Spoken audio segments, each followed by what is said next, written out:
भारत की nuclear energy में एक बहुत बड़ी छलांग लगी है। चलिए इसी के बारे में बात करते हैं। हाल ही में भारत के अपने बनाए फास्ट ब्रीडर रिएक्टर ने क्रिटिकलिटी हासिल कर ली है। ये एक बहुत बड़ा कदम तो है, पर इसका आखिर मतलब क्या है? चलिए इसे समझते हैं।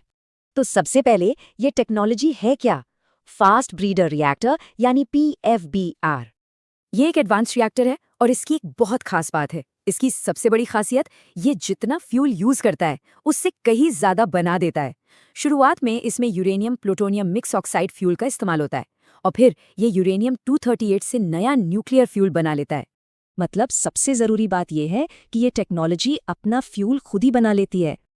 अच्छा, अब उस खास शब्द पर आते हैं जो शुरू में सुना था, क्रिटिकलिटी। ये वो पॉइंट है जब रिएक्टर का न्यूक्लियर चेन रिएक्शन अपने आप सस्टेन करने लगता है। ये सिर्फ एक टेक्निकल अचीवमेंट नहीं, बल्कि एक बहुत बड़े प्लान का अहम हिस्सा है। ये रिएक्टर भारत के 3 स्टेज वाले न्यूक्लियर प्रोग्राम के दूसरे स्टेज का सेंटरपीस है। और ये तीनों स्टेज एक दूसरे से जुड़े हुए हैं, एक बड़े लक्ष्य के लिए।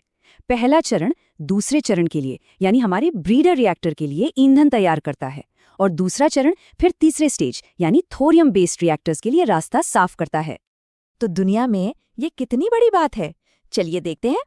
पूरी दुनिया में सिर्फ इतने ही देश हैं जिनके पास ये ऑपरेशनल टेक्नोलॉजी है। और इस रिएक्टर के साथ भारत अब रूस के बाद दूसरा ऐसा देश बन गया है। इस लैंडमार्क प्रोजेक्ट को कलपक्कम में सरकारी कंपनी भाविनी ने बनाया है। तो